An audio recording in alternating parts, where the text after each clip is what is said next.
नाशिक शहरातील प्रत्येक बातमी सखोलपणे आणि तिच्या संभाव्य परिणामांसह जाणून घेण्यासाठी आजच अधिकार न्यूजच्या YouTube चॅनलला सबस्क्राइब करा आणि बेल आयकॉन.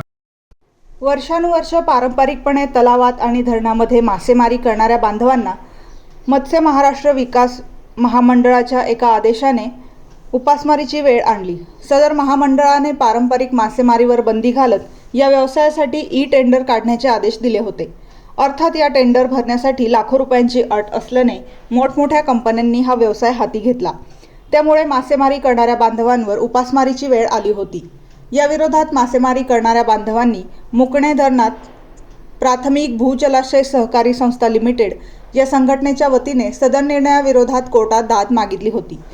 अथक प्रयत्नानंतर न्यायालयाने महामंडळाचा टेंडरचा आदेश रद्द करत सरकारने परिपत्रक काढून असा आदेश दिला पाहिजे होता असे आदेश दिले.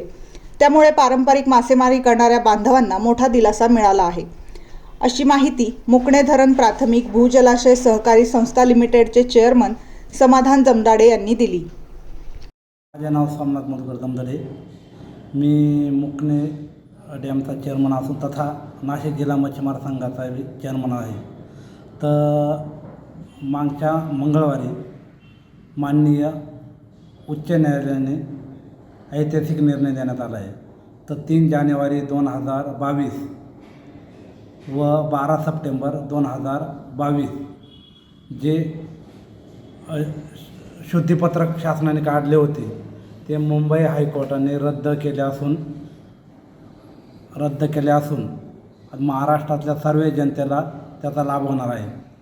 त्यानुसार 3 जुलै 2019 नुसार मत्स्य उद्योग महामंडळाकडे असलेले 18 ते 19 जलाशयांना सुद्धा 3 जुलै 2019चा शासन निर्णय लागू राहील. त्यामुळे मत्स्य उद्योगाकडे असलेले सर्व जलाशय 3 जुलै 2019च्या शासनानुसार देण्यात यावा. त्यासाठी आमचे वकील सुशांत प्रभुणे यांनी खूप मेहनत घेतली असून